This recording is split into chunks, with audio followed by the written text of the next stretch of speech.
Hello, I am Ademir Moreira. I am philosophy and theology teacher, and I recorded a video explaining why I left the church I was a member. And the video was misinterpreted. So I am clarifying on this video the things that I'm accused of. On this first video, I was apologizing and I was showing my remorse for do not acting properly on the first time when unseemly doctrines were preached inside the church I was pastor. That church was just a common evangelical church, and from this missionary called John from the United States, from the Reformed Presbyterian churches, when he comes there and he starts preaching doctrines that were not part of the doctrines of that church. So I feel remorseful, I feel sorry because I did not act in time to stop those new doctrines to come into the church. I tried to preach different things, I tried to do something against it, but it was not enough, it was not strong enough. I'm remorseful because I think that I should have acted strongly. I should have given some kind of ultimatum saying, or this kind of preaching stops or I leave. And it took too long for me to leave. So those doctrines, they were growing inside the church despite me trying to teach the contrary of those things.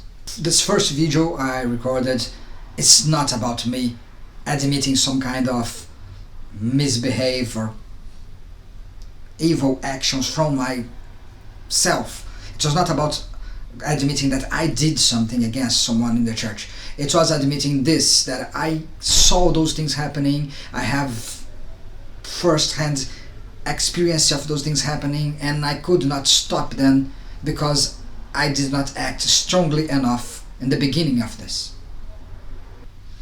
On this first video, I was also explaining that I feel remorseful, and because when the first time that I was called by the authorities to explain things that were happening in my house, I didn't believe. When my relatives and the authorities told me that my children were being mistreated and abused by my previous wife, I didn't believe this. And I was thinking that it was just like some kind of religious persecution, that they were angry because the church was preaching the gospel, the true gospel, the pure gospel, or anything like this. That's how they think about this. So instead of really stopping and listening to neighbors, to the authorities, to relatives, and trying to discover things that were happening behind my back on my own house, I acted with disbelief, and I was thinking it's just religious persecution.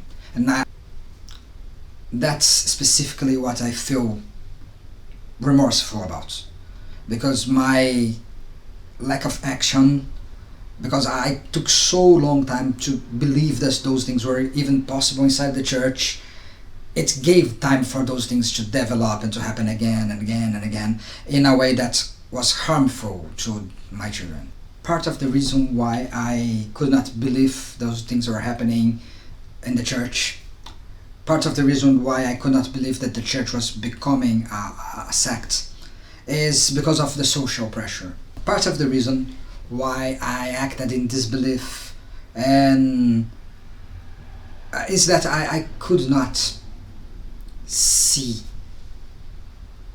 that the church was becoming a sect. I could not accept the idea that the church was covering for child and domestic abuse. And what makes it so hard to see this when you're inside the group is the social pressure.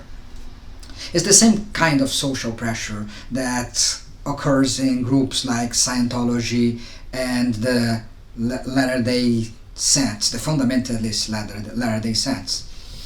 It's the same kind of pressure, because at the same time that the group says it's the last true gospel bearers in the world, that they are the last true people of God in the world. At the same time that they say this, they also say that you will be punished if you live.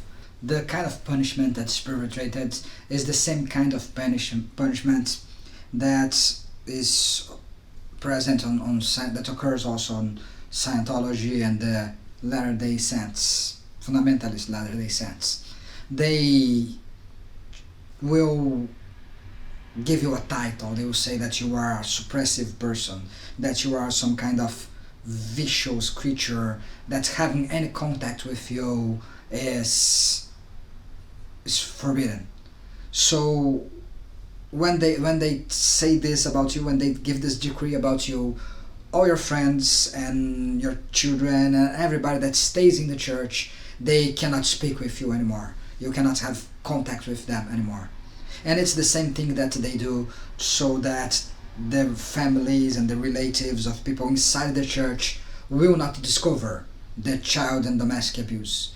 They forbid you to go into your relatives, to take your kids to meet with them.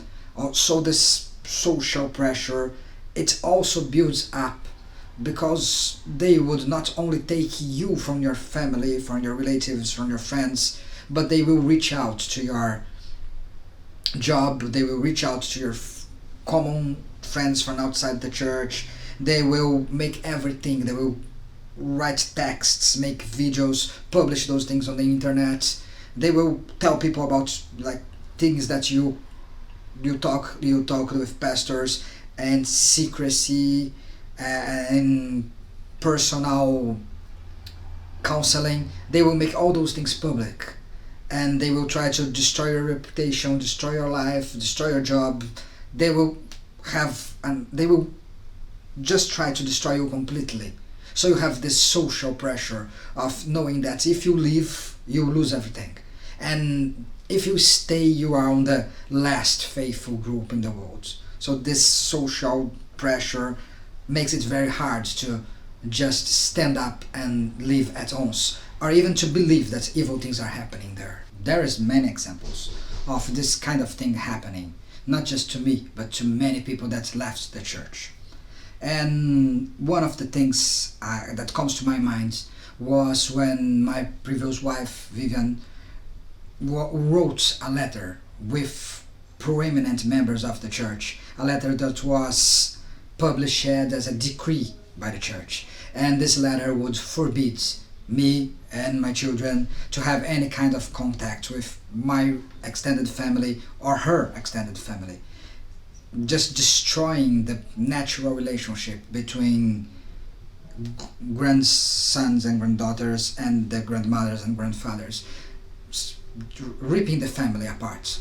And they do this to show you how they have power to take things from you if you disobey, and to keep from the knowledge of the public the things that are happening inside the church. And that's what I feel remorseful, that's what I feel, that's what I'm repenting so much of. That I was there, I saw those things happening, I manifested myself against it, but not strongly enough.